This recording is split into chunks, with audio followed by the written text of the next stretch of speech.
સાતમું ધર્મી સ્વરૂપ આપ, એટલે 6 ધર્મ સાથે બિરાજતા એવા ધર્મી સ્વરૂપ પ્રભુ, જે કાલને અધીન નથી. બરાબર? તો કાલને અધીન ના હોય અને જે ધર્મી સ્વરૂપ જે સદધર્મ સહિત બિરાજતું હોય તે કોઈ ગુણને અધીન હોય? એ ગુણોથી પર જ હોય ને. આજે મારામાં બરાબર તમસ ગુણ હામી કરતો હોય તો હું એ તમસ ગુણને અધીન થઈ જાઉં. કેમ? તો કે ત્યારે હું નથી રિએક્શન આપી રહી, મારામાં બિરાજતો એ ગુણ છે જેના કારણે હું આ રિએક્શન આપી રહી છું. ખ્યાલ આવે છે? આ પ્રાકૃત દેહની વાત છે કે હું તામસી હોય તો કોઈ કહેશે કે જવા દે ને, હવે આનો સ્વભાવ જ એવો છે. જીવા સ્વભાવ દુષ્ટા કયા? જીવને દુષ્ટ કયો છે? નથી કહ્યું. હવે જીવ સ્વભાવથી દુષ્ટ થવાનું કારણ શું છે? એનામાં બિરાજતા ગુણો એના પર હામી કરે છે. એનામાં બિરાજતા ગુણો એને એ અધીન છે. હવે એ અધીનત્વ પ્રભુ હોય, પ્રભુમાં હોય, જે કાલને અધીન નથી, તે કોઈ ગુણને અધીન હોય? પ્રભુ તો અપ્રાકૃત છે ને. ખ્યાલ આવ્યો? હવે ગુણાતીતમાં એ ખ્યાલ આવ્યો, પણ તો પણ મને હજુ ત્રિગુણાતીત નો બીજો વર્ડ નથી ખ્યાલ આવતો. સમાનાર્થી વર્ડ કહીએ ને આપણે તો થોડોક વધારે એનો ત્રણેય ગુણથી પર, જેને ત્રણેય ગુણ લાગુ નથી પડતા, ત્રણેય ગુણથી પર એવા નિર્ગુણ, જેવી રીતના સગુણ સાકાર આપણે કહીએ છીએ, એવી રીતના નિર્ગુણ નિરાકાર બ્રહ્મનું સ્વરૂપ છે ને. એટલે તો આપણે પહેલો અધ્યાય ને પહેલો સ્કંદ આટલો બધો વાગોડીએ છીએ. ગુણાતીત નો અર્થ એ થયો કે ત્રણેય ગુણથી પર બ્રહ્મત્વ બિરાજે છે. આપ સર્વ બ્રહ્મ છે એટલે ત્રણેય ગુણ સિવાયના. અને આપણે શિક્ષાપત્ર ના આગળ જે સિવાયના નહીં, એનાથી ઉપર એમ એ શબ્દ પર છે. અહીંયા પર લેવાનું આપણે. જો ત્રણેય ગુણાથી સિવાયના લો ને તો આપણે એનાથી ચોથો ગુણ પણ હોઈ શકે એવી શક્યતા બની શકે ભગવતી માસી. બરાબર? પણ આ તો એનાથી ઉપર એમ, એવી રીતે. એટલે એ લાગુ જ નથી પડતા એ ગુણ, એવી રીતે. હા, લો તમે કઈક કહેતા હતા. શિક્ષાપત્રમાં આપણે આવ્યું હતું. 1 મિનિટ ભગવતી માસીને બોલી લેવા દે, પછી તું બોલ. હા, બરાબર વાત થઈ ગઈ. મારે આપણે શિક્ષાપત્ર વાંચ્યું ને આગળ જીવાનું વૃત્તાંત, એમાં આવ્યું હતું આ ત્રિગુણાતીત. મિલનબેને પ્રશ્ન પણ કરેલો કે આનો શું અર્થ થાય ને આપણે પૂછ્યો તો. બરાબર છે તમારી વાત. હા, તમે આગળ વાત કરો. હા, બોલ હેતલ. હવે એટલે માસી તમે વાત બરાબર છે, આવ્યો હશે, પણ અહીં તો અડધું જતું રહે તો કઈ સાંભળું છું પાછી હું. એટલે પણ કઈ નહીં, અત્યારે તારો જે હોય તે સોલ્વ કરી દે. હા, ત્રિગુણા તમારે અડધું જતું રહે છે ને અમારે નથી જતું રહેતું તો એ ટેપ નથી થતું. સ્પેશિયલી મારે બધું. એટલે ત્રિગુણાતીત નો સમાનાર્થી શબ્દ જોવા જઈએ તો અહીંયા નિર્ગુણ આવે એવું. હા, ગુણોથી પર, જેને ગુણ લાગુ નથી પડતા. ત્રણેય ગુણ એટલે કહેવાનો મતલબ આધિદૈવિક, આધ્યાત્મિક, આધિભૌતિક એવી રીતે કહેવાય કે છે. અરે તામસી, રાજસી ગુણ, રાજસ, તામસ, તમો, ત્રણ ગુણ. એ ત્રણ જે ગોપીજનોની જે હતું ગોપી ગીતમાં કે સાત્વિક, તામસી, રાજસી, અને એ 3 કરીને જે 18 અધ્યાય થયા, 18 શ્લોક થયા, એવી વાત.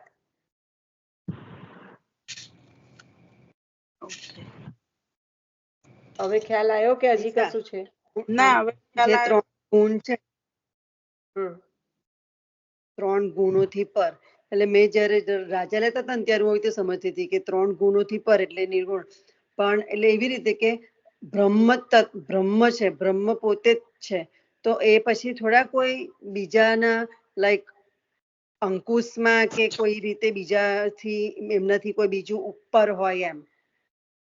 બ્રહ્મત્વ, ત્યાં બ્રહ્મત્વ જ આપણું બતાવે છે, કારણ કે બ્રહ્મ છે તો એ કાલને આધીન નથી. તો ત્યાં પ્રાકૃત એમનો જે આપણા જેવું જે પ્રાકૃતત્વ બિરાજતું નથી. પ્રાકૃત હોય ને, પ્રાકૃત ધર્મ જ્યાં બિરાજતા હોય ને ત્યાં જ આ ગુણ આવે. એટલે આપણે જયારે કહીએ છીએ કે 84 નિર્ગુણ, કારણ કે એ જે લીલાના જીવો છે એમને પ્રભુએ જે સ્થાપ્યું છે એમનામાં, તો આપણે જોઈએ છે કે એમનામાં પ્રભુના ગુણ બિરાજે છે, ધર્મ બિરાજે છે.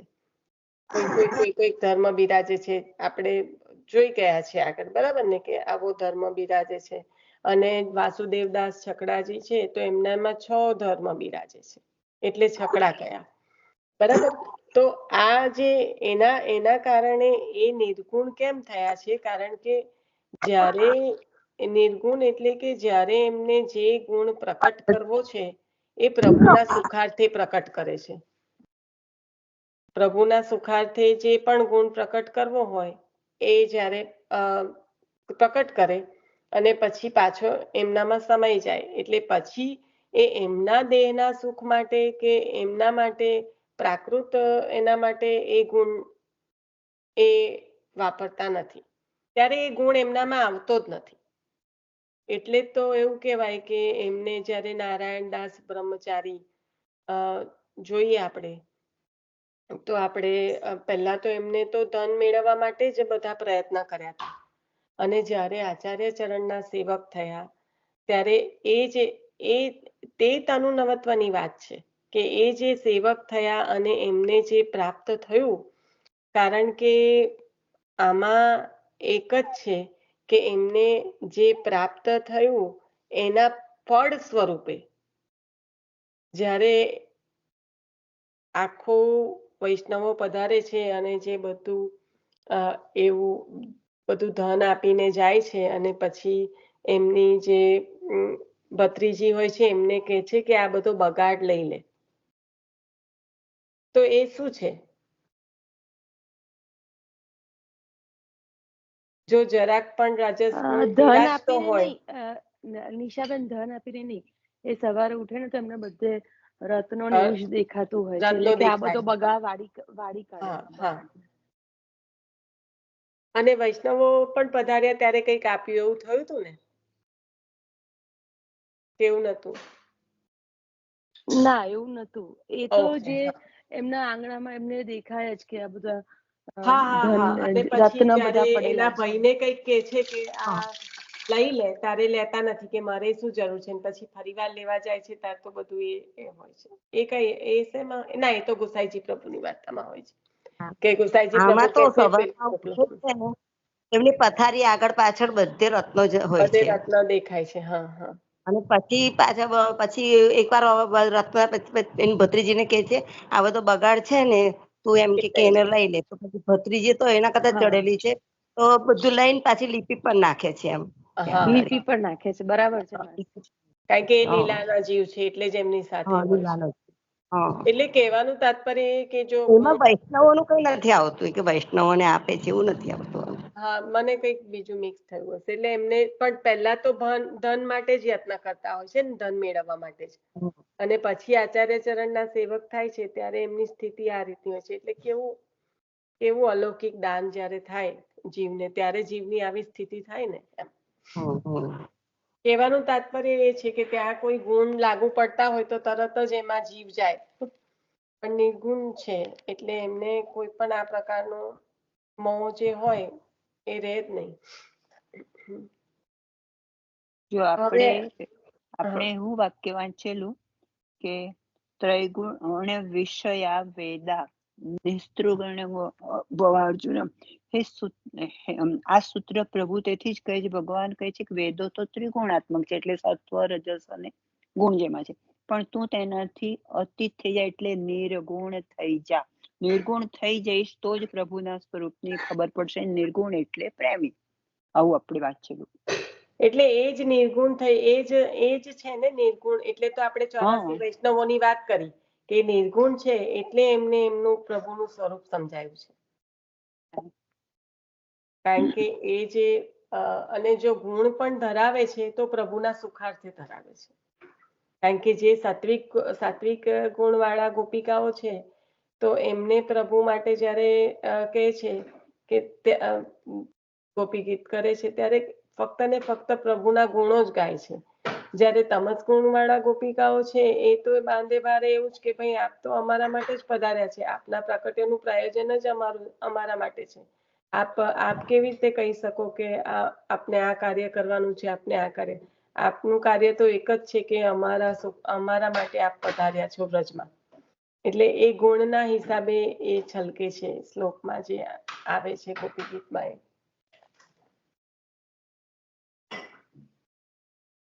પણ છે તો નિર્ગુણ જ, તો જ બધું છોડીને આવી શક્યા છે, નહીં તો છોડીને કેવી રીતે આવે બધું? પણ પ્રભુના સુખાર્થે જે ગુણ જ્યાં જ્યાં પ્રકટ થાય એ ખરો એવું. એટલે તમે કીધું ને કે એમને પ્રેમ કરવા માટે એવી રીતે. એની પ્રભુના સુખાર્થે હોય સાત્વિક એવું? ના, 3 પ્રભુના સુખાર્થે જ હોય, 3 ગુણ. કેમ તમસ પણ પ્રભુના સુખાર્થે તો હોય જ ને, પણ એમને છે ને પ્રકટ સ્વરૂપમાં જ આસક્તિ. આપ પધારો ને આપ અમારા માખણ ખાઓ એવું, પ્રકટ સ્વરૂપમાં આસક્તિ. અને રાજસ જે જુદા જુદા મનોરથ કરે પ્રભુ માટે થઈને, પ્રભુના સુખાર્થે એટલે ક્રિયાઓના પણ નિત્ય નવા. ક્રિયાઓના. ના ક્રિયા પણ નહીં. ના એ ક્રિયા તો એટલે મનોરથ કરે શક્ય એ બધી એ મનોરથ કરવાની ને એ બધી ક્રિયાઓ તો કરે જ ને. ના, એ સાધન થયા, પણ એ અહીંયા આગળ કશું ક્રિયાત્મક તો છે નહીં, કારણ કે પ્રભુના સુખાર્થે જ છે.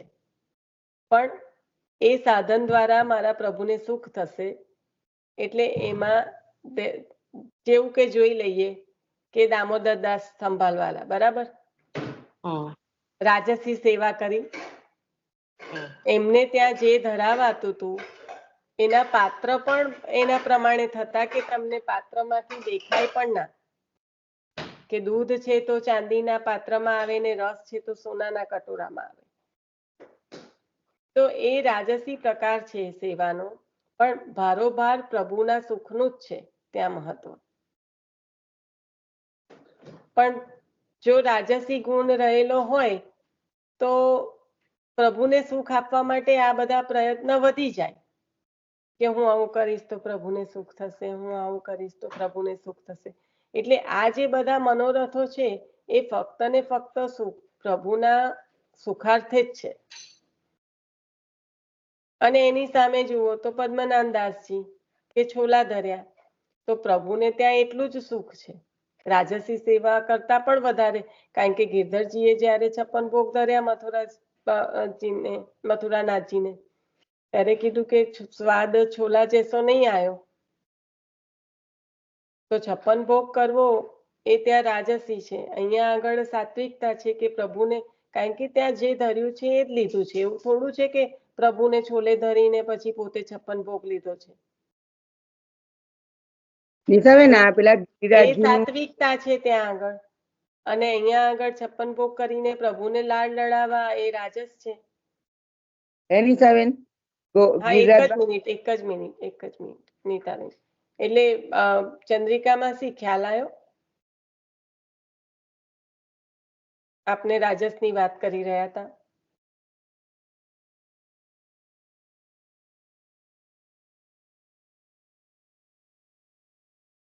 અનમ્યુટ થજો, મેં તમને મ્યુટ કર્યા હતા, અવાજ આવતો હતો એટલે.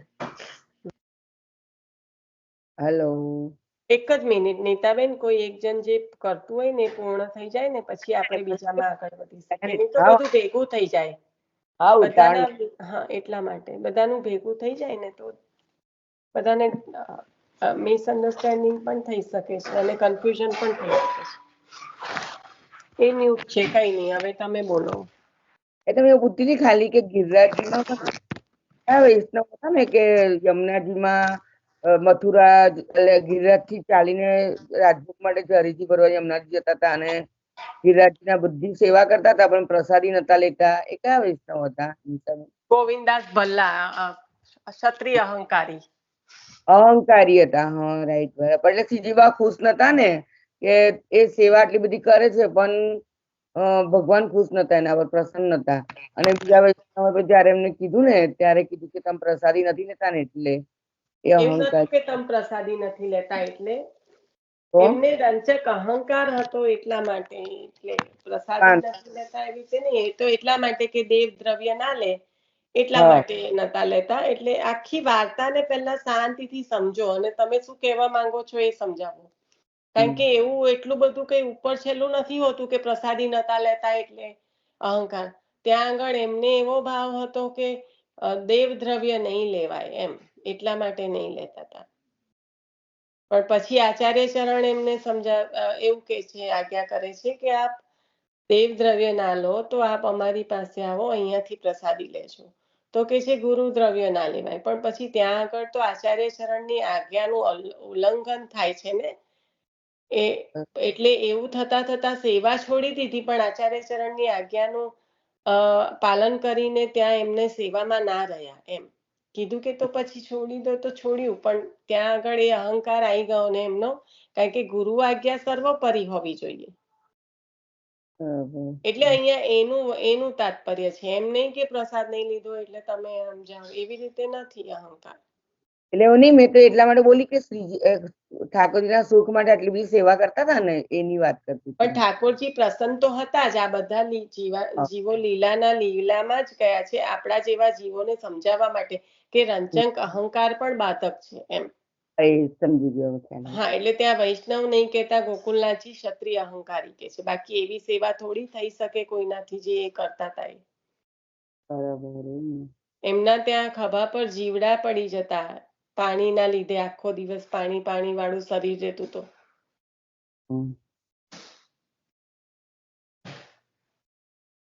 એમને જે અપ્રશ્ન અહંકાર હતો ને એને લીધે પછી ઠાકોરજી એ રામદાસ સારસ્વત બ્રાહ્મણ ભેગું કરી જો. હા, એટલે આપણે એટલા માટે પછી બહુ અંદર હમણાં ના જઈએ, પાછું જોઈ લેજો. બંને જણ બંને વાર્તાઓને સાઈડ જોઈ લેજો, બરાબર? કઈ નહીં, ચાલો આજે શરૂઆત થઈ કે ભાઈ ત્રીજું નામ મને જે થોડું ઓછું સમજ આવ્યું હતું એ અત્યારે આજ મારું ત્રિગુણાતીત નામ બરાબર સમજમાં આવી ગયું. પણ આગળમાં શું થયું, મને એમ કે હમણાં સહેજ જ વાર લેવાશે ને એટલે મેં વળી રેકોર્ડિંગ ના ચાલુ કર્યું. પણ પછી એવું લાગ્યું કે ના, હવે આ તો વધારે જ ઊંડાણમાં લે છે, એટલે પછી મેં રેકોર્ડિંગ ચાલુ કર્યું છે. એટલે તું ભગવતજી લે ને ત્યારે આ બંધ કરજે. હવે ચંદ્રિકા માસી અનમ્યુટ થતા નથી, આપણે આગળ વધીશું. પણ હોપફુલી આ થોડુંક આપણે આને સમજી શક્યા હશે. શ્રી હરિ શ્રી ગોપીજન વલ્લભાય નમઃ. વિજયતે શ્રી બાળકૃષ્ણ પ્રભુ, વિજયતે શ્રી દ્વારિકાધીશ પ્રભુ.